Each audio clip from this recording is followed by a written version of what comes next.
zotin kryetar.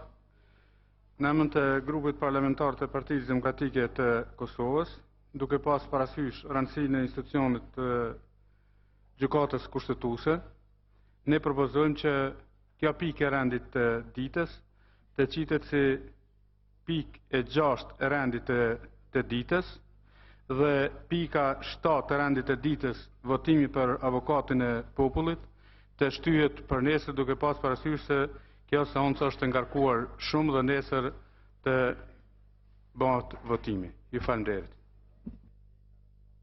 Falenderit, kërkoj deklarimin e kryetarëve të grupeve parlamentare, zoti Beqiri. Falenderit, zotin kryetar.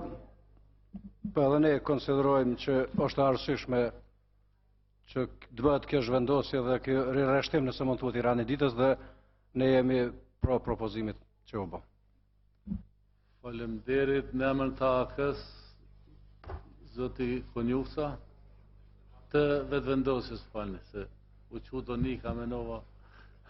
Ne konsiderojmë që dita e nesërme po ashtu e ka një problematik shumë të rëndësishme, në të cilën do të trajtohet tema e gjykatës speciale dhe kryeministri do të jetë në interpelancë të thirrur nga lëvizja vetëvendosje për të raportuar lidhur me gjykatën speciale, kështu që konsiderojmë që do të ishte mirë që kjo seancë e ditës së sotme të shtërë të gjitha këto tema, ashtu që ditën e nesërme të jemi të përqendruar tërësisht në interpelancën ndaj kryeministrit.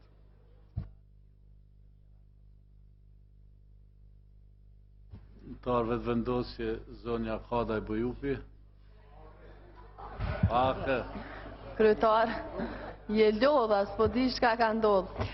Realisht e dini edhe ju edhe antarët e tjerë të kryesisë që kryeministri Mustafa sipas rregullorës është dashur me qenë sot në interpelancë dhe me një dakordim të grupeve parlamentare të përfaqësuara në kryesitë e kuvendit, ne u pajtuam që kjo të bëhet nesër, mirë po me dakordimin e të gjithëve që të kemi një pikë të rendit të ditës, pika e parë në orën 10 mëngjes, interpelanca e kryeministrit Mustafa.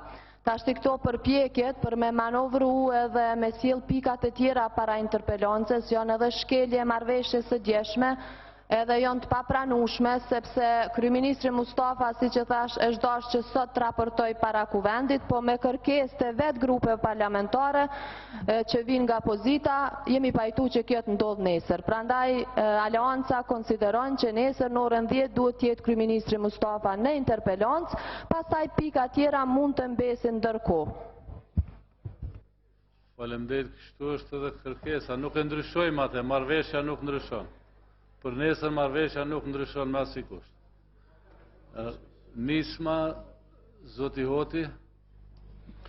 Faleminderit kryesues, po ashtu edhe ne e mbështesim që të jetë pika e fundit pas interpelancës së kryeministrit, nëse bartet për ditën e nesërme, pika 7.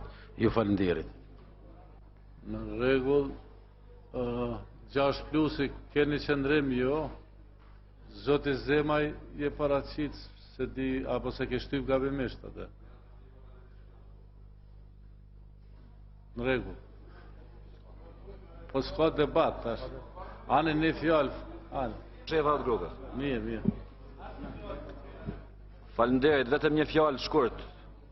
Rendin e ditës se përcakton kryesia, por është dorën e deputetëve me plotësu dhe me ndryshu. Kështu që jo çdo herë çka thot kryesia dhe shefat e grupeve parlamentar vlena e marrëveshje. Për këtë arsye, kuvendi vendos për rendin e ditës. Edhe nuk ka ndonjë shpjegim tjetër.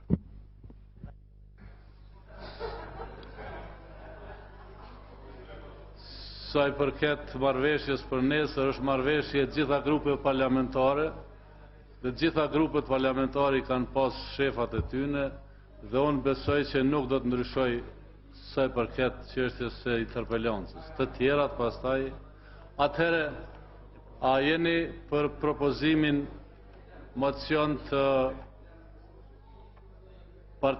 grupit parlamentar të Partisë Demokratike që pika 11 të rendit të ditës, shqyrtimi i rekomandimit të Komisionit të posaçëm për zgjedhjen e një gjyqtari në Gjykatën Kushtetuese të Republikës së Kosovës, në vend të pikës së 11 tjetër renditur në pikën e 6 të renit të ditës sot, dhe çështja zgjedhjes së ombudspersonit të shtyhet për nesër mas interpelancës. Kush është për?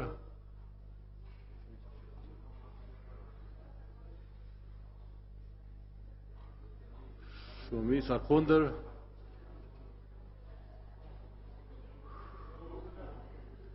Shumica janë që të shtyhet, nëse i doni numrat, besoj që s'ka nevojë. Atëherë konstatoj që u miratua mocioni, vazhdoj me pikën e 4 të renit